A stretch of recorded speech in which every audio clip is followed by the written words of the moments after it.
Join our newsletter and go make a difference in your world. Now on to our show with your host, Peter Mingils.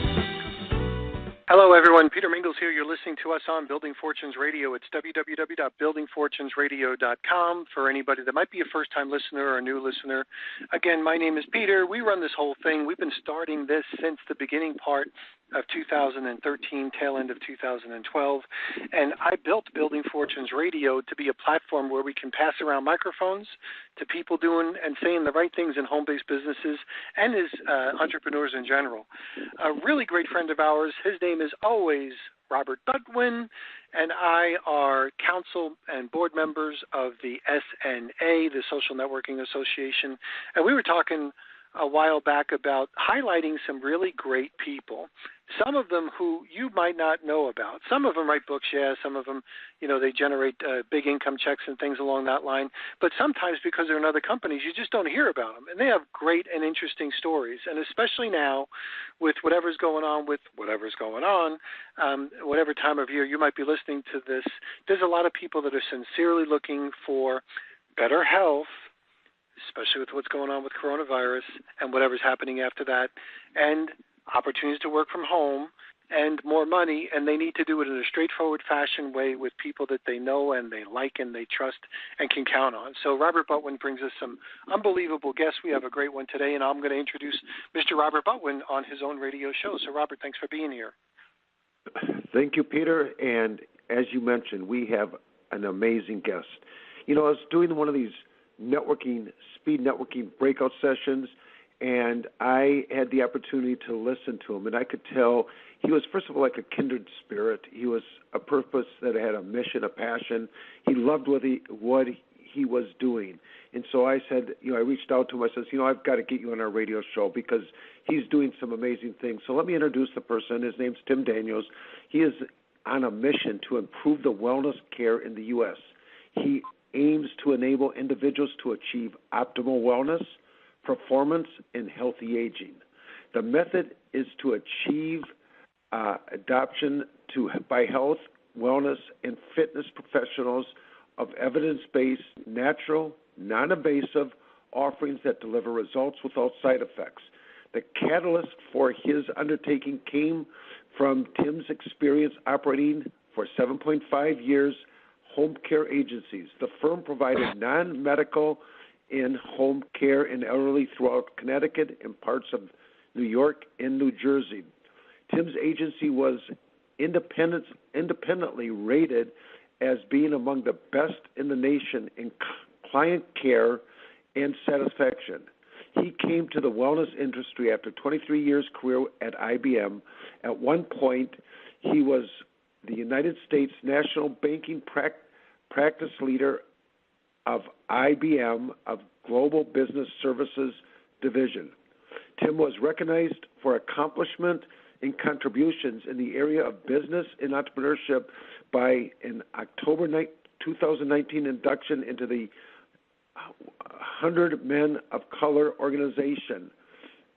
Originally from Grand Island, Nebraska, Tim holds an MBA from the University of Chicago, both School of Business. His BA in economics has earned at Stanford University, where he was a college wrestler. Previously, he volunteered with the National Federation for Teaching Entrepreneurship. Tim also served a term on the Connecticut Regional Leadership Council of the Arthritis Foundation. He currently serves on the board of directors of World Affairs Foreign Chapter in Stamford, Connecticut. Beyond all that, he's just a great guy, somebody that cares about people. And with that, Tim, thank you for being here, and I'm glad you're taking time out to share your insights and wisdom with our audience today. Thank you. Good to be here with both you and Peter. So this is Peter speaking. Robert usually has to cut out a little bit, so I'm going to conduct most of this interview. As I was hearing about your resume, Tim, and for those people that are looking in, we're going to make sure that Tim has a guest page. So I'm going to kind of pronounce his last name. It's Daniels, Daniels. So it's Tim Daniels. You'll be able to find him on the guest page and be able to share this radio show with other people as well. But Tim, as I was listening to Robert, go through your, let's call it your bio or your resume, I was getting distracted by any one of the items. If they were bullet points, they were whole entire careers that were rather significant. Everything from IBM to the stuff that you were doing with nursing homes, or it sounds like home health care. I mean, these were and are like major careers with pretty serious credentials to be able to do them in a competitive environment. So can you share with us in your own words, to help build a little bit of credibility of, who we are listening to, a little bit more about your background, because it's rather significant. And for someone like you, and you can blend that in however you want with, why did you choose a home-based business? A guy like you could probably walk into any corporation he or she wants to at almost any level and be given an interview for sure and probably a job, most likely. So tell us a little bit about that background. Sure. So what I did, I guess if I go back to when I was in graduate school, I always wanted to be a kind of an entrepreneur. But I had a professor, last name was Nagel. Last I checked with him, he was up at Boston College, but that was a while back. And he said, Tim, if you want to understand, marketing and sales, which any entrepreneur needs to do, why don't you go spend a couple of years at IBM? So I did that, took his advice. For that couple of years, turned into 23, which was a good ride. Where I appreciate the training that they gave, the ethics and approach to business, and the way they taught how to work with clients and handle clients, and all that was very good. But I had, at a certain point, it became time that I realized that the rewards that I wanted to get out of the corporate environment in terms of managing people, building businesses, and things of that nature weren't giving me what I wanted for personal satisfaction any longer. So it was time to move on.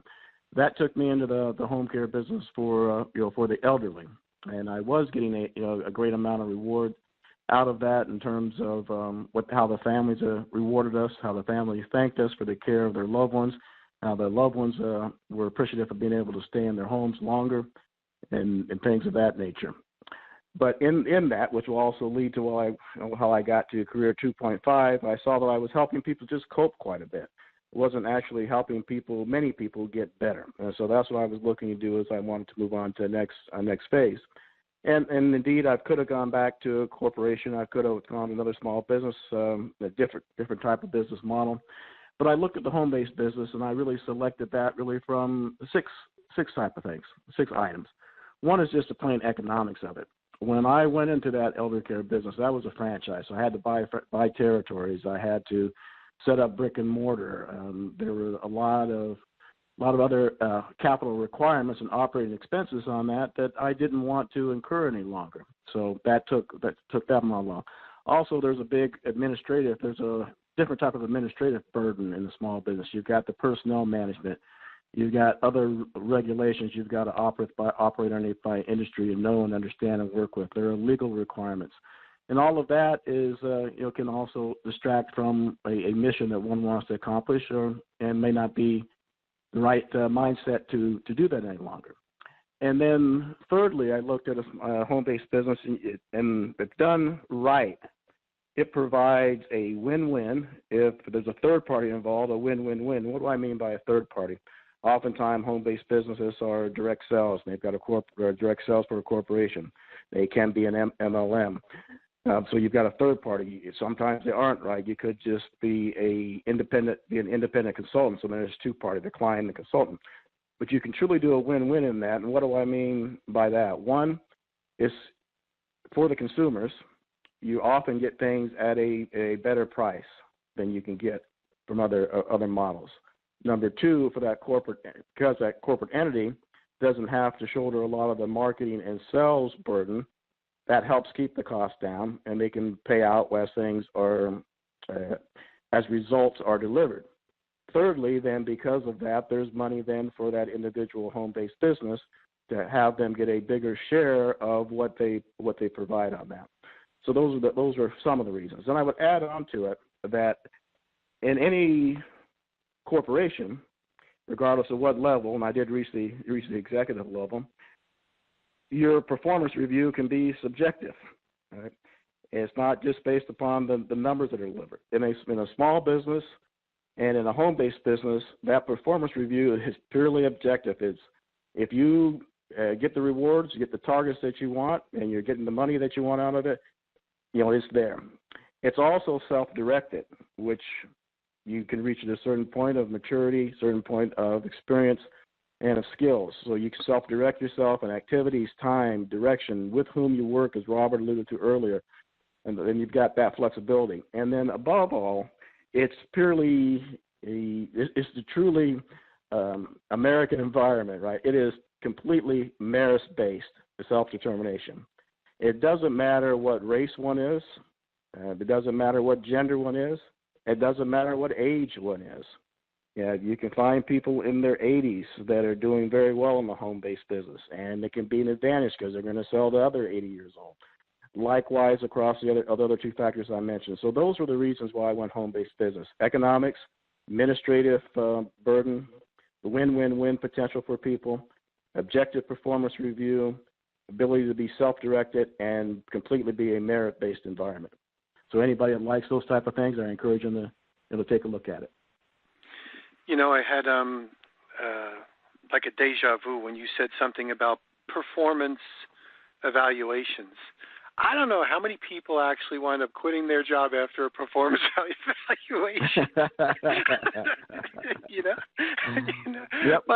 My next door neighbor, he was at a place for a long time, and he loved his job. And if he did his job like he handled his lawn, because remember, he's my next door neighbor. This guy was amazing.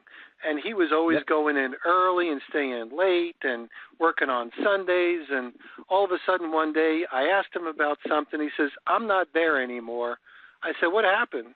And that's when he said, "Well, they did this performance review, and I told him to go fly a kite." And for some reason, I don't think he used those words exactly, if you know what I mean.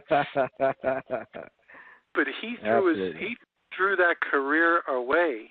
And I know it was based on, and it was politics.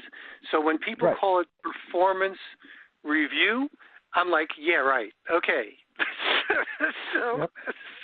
They could be very political. They can be based upon the vagaries. Do they like the way you may have achieved the results, but do they believe that you were responsible for achieving the results? All those type of things really factor into it.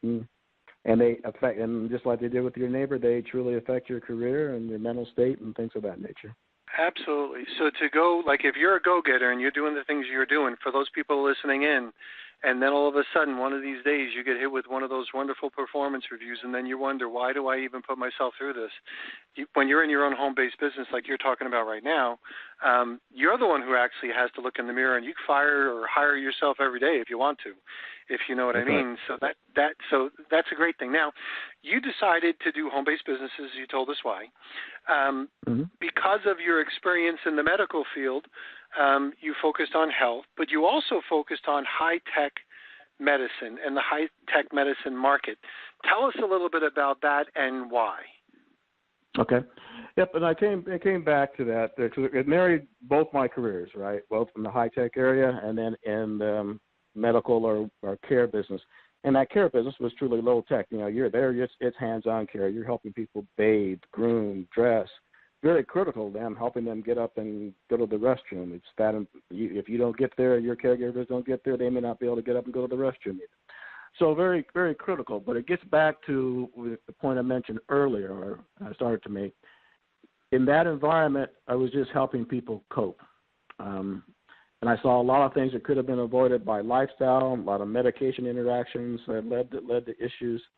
And it was just a decline there. So I wanted to find something that would help people get better. And that led to a lot of things that are going on in the high-tech health approach at this point in time.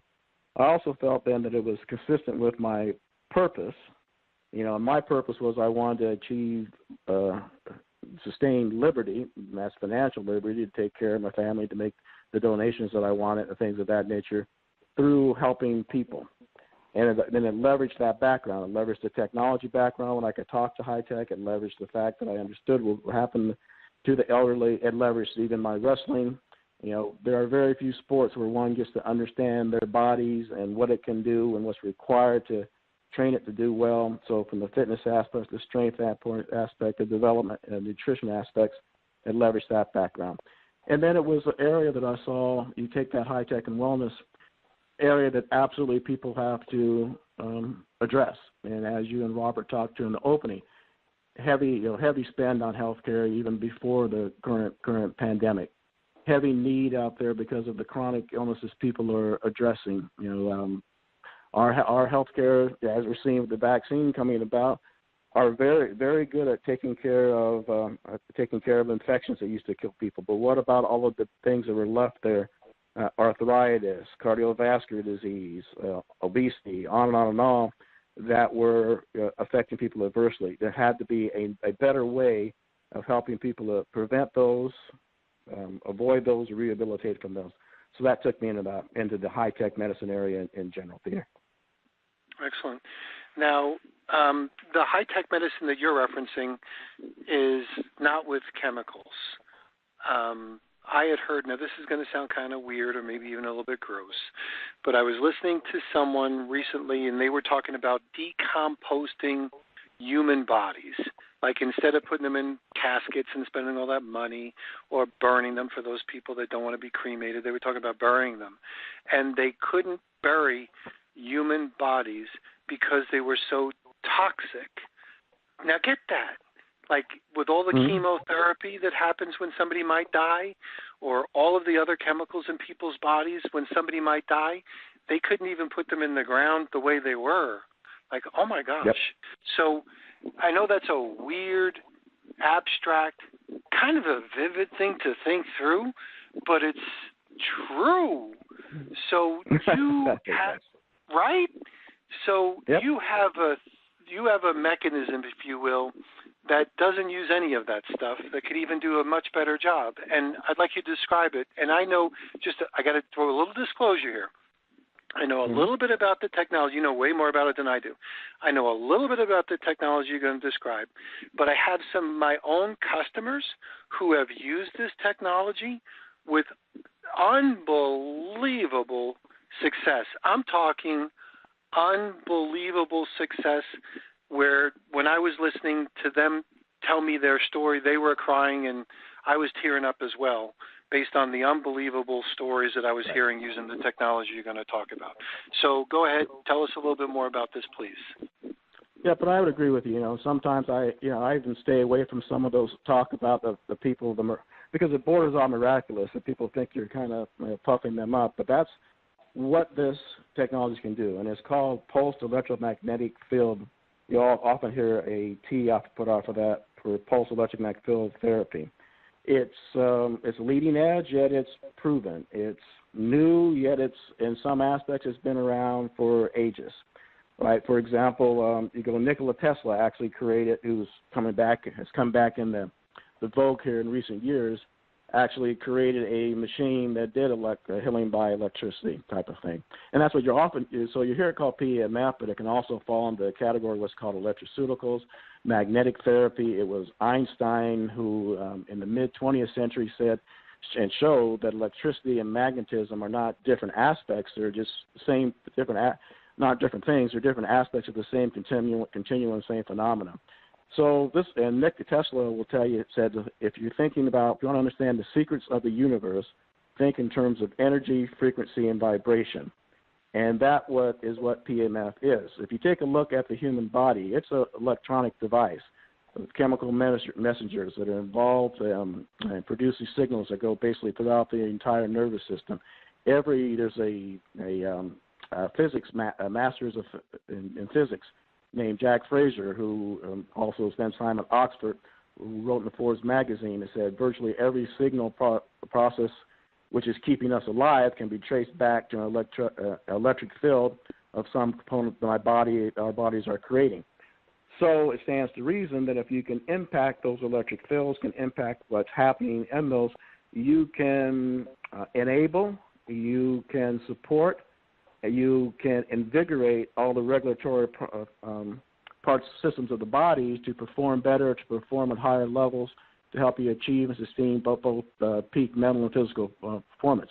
And that is what PEMF does. Like you said, it's non-invasive, it's non-pharmaceutical, and has been shown to not have any adverse side effects in usage of it. So a wide range of benefits, little to no side effects. And it's also has become, to show you, it's become big business. So others are recognizing it now at this point in time. You go back to 2016, and it was Alphabet, the parent company of Google, and then GlaxoSmithKline combined to invest almost $750 million into creating electroceuticals to cure diseases. Now they didn't really use PMF, but they were in that general category of electroceuticals, and so they see it as being real there. And then a little bit where I said, is this new? No, it goes back. You take the history of electroceuticals. Chinese shamans back as early as 2000 BC have been shown to say, hey, they use electrically charged lodestones and healing. Acupuncture, which is really unleashing certain electrical charges in the body, was first used in 100 BC. Roman physicians used electric eels, torpedo fish, and they used it on gout, headaches, and musculoskeletal injuries, and showed help with that and improvement in those areas of it.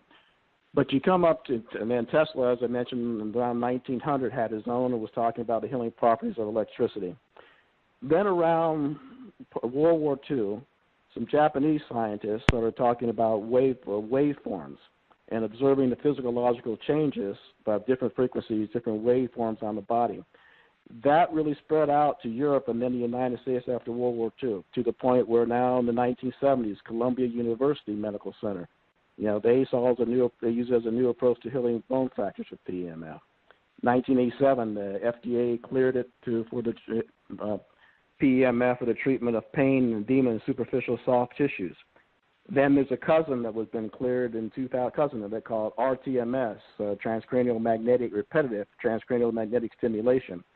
In 2008, the FDA cleared that for major depressive disorders that were non-responsive to medication. And if you look now, if you take 10 of the best hospitals, rated best hospitals in 2019 by U.S. News and Report, 8 of them are using that form, transcranial magnetic stimulation, as part of their work. So that's higher intensity of PEMF, but it's been shown that even the lower frequencies, lower intensity of PEMF provide many of these similar things on that. So that's the history. That's a little bit of a history on it, and so it's been proven. It's out there today. It's big. It's big business. Excellent. We're going to do this. I was so wrapped up in this, I forgot to take our commercial break. So let's take our commercial break. We'll be right back. Thanks for listening to Building Fortunes Radio. If you sell a product or service, then you should check out PM Marketing's NetworkLeads.com. Just visit www.networkleads.com. For over 18 years, PM Marketing has helped distributors build their home-based businesses through lead generation, website development, automated email delivery systems, and sales training. If you're looking for a way to increase your skills and increase the number of people that see your product or opportunity, NetworkLeads.com can help. To learn more, visit www.networkleads.com. Ask about their lead management system, capture pages, personalized websites, MLM training, humongous blogs, the humongous classified ad network, Building Fortunes Radio, or their webinar schedule. NetworkLeads.com can be your one-stop shop for everything you need. And now, back to our show. And Peter Mingils here. We have Tim Daniels. Tim is going to have a guest spot on our Building Fortunes Radio page. You'll be able to take a listen to this. But I just want to, because some people are listening in, and I know if you're a little bit like me, everybody's sometimes saying, these guys talk so friggin' fast. What is that again? It's P. The most important part is the P, like pulsating, E, like electro, M, like magnetic, F, like frequency. So it's P, E, M, F. Now, let me tell you what it's not. The electro is not like electricity. It's not like you put like 2 wires and you feel like tingling. Like, you can't step in the bathroom. So when you're using PEMF, this technology, and you're using the devices that you guys sell, what is it like? Do you feel it? Does it take a long time? Like, how do you use it? Yep. What? Tell us a little bit about that. We have about 4 minutes left. Yep. There are various ways, but various things you can do in terms of using it. But I would say it is it's a results therapy. It is not a feel something therapy. Most PEMF devices do not generate any heat, nothing cool. No, there are some that have some vibration to it. but you really don't feel any. Most of them, you do not feel anything that's coming from them. A small segment of the people may feel some internal sensations that are pleasant, heat, tingling, or pulsating, and it's just the body responding to it. But that's a minority of it. And what it's intended to do, come to your point, some of the general benefits you get out of using it, you get improved blood flow. You're going to get the body can take up nutrients and oxygen supply better. You have cardiac function. It helps. You got athletes using this to help train harder, longer, recover faster. So you get the physical, fitness aspects, endurance, strength, and energy. It'll help with. It's been shown to help with the concentration, mental acuity, help with stress, and help with relaxation, and can improve sleep. And then to your point, everybody heals differently, and depending upon the state of the body, the reaction to it. Some people will notice changes immediately. Others, it takes a while. It always works to do what it's meant to do to kick up those systems, so it takes a while for the benefits to arise, but you will get immediate, progressive, and cumulative benefits, and you go through multiple stages with it. You get a healthy stage where you got to get the body back in the homeostasis. Then you'll get to a stage where you see physical performance and mental performance improve. And then you can get to what we call the longevity stage, when you can kind of turn back the biological clock for a while, or if you're an athlete, perform at higher levels, for longer. And what I would say with this, we've talked about it, but anecdotally, if you go, there's anecdotal evidence of this. You go onto YouTube, you type in PEMF, you'll get tons of things come back. I encourage people to go and look at the studies. There are tons of gold standard studies, double-blind, placebo-controlled, peer-reviewed. You can find those by going to PubMed.gov. That's maintained by the National Institutes of Health, or you can go out to Google Scholar and put in PEMF therapy, and you won't be surprised what you come back with on that. And then there's good underlying science, like we talked about earlier, that you can find from the likes of Tesla and others that shows, why this should work and why it does work on that. And there's a wide range. Don't look at it necessarily as to treat, cure, or diagnose any disease, but when you can look at that and see the types of improvements you get in the body and blood flow, tissue repair, tissue regeneration, neurological function, cardiac function, you can see how that could help across a wide range of things. And you'll find the continual spectrum of providers out there that use this. You'll see MDs, NDs, chiropractors, massage therapists, estheticians, fitness centers, all of them using this because they know how it can be both. It can work in conventional approach, complementary approach, all alternative. It aids all of those things to do better. And that's why I kind of call it, it's the last piece of the puzzle in terms of self-care and in terms of health care. Everything you do right, it will help you. If you've got better nutrition, now that nutrition can reach the cells better and is uptaken better. It can help you train harder, longer, recover faster physically. We talked about that. It'll help you get better sleep. So now you're getting that rejuvenating sleep where the body heals itself. Yep. Go ahead. Sold. So I don't want to run out of time. Tell us how to reach you. Okay. Best way, two ways. You can find me on LinkedIn, Tim Daniels, and you can find me in the other way is email. And email is Tim Daniels HC, H is in hotel, C is in Charlie, health coach. Tim Daniels HC @gmail.com. Those are the best ways. Excellent. So I don't want to run out of time. We're going to put this up wherever we put it up, and we're going to catch everybody next time on Building Fortunes Radio. Thanks, Tim. You've been listening to Building Fortunes Radio on buildingfortunesradio.com. Thanks for listening. Be sure to check us out every Friday at 5 p.m. Eastern Time for the designated Building Fortunes Radio segment with Peter Mingils. Be sure to check out the buildingfortunesradio.com website for our featured segments. It's been our privilege to have you listen in. At Building Fortunes Radio, we wish you the success you deserve and are willing to work for. So spread the word, tell a friend, join our newsletter, and go make a difference in your world.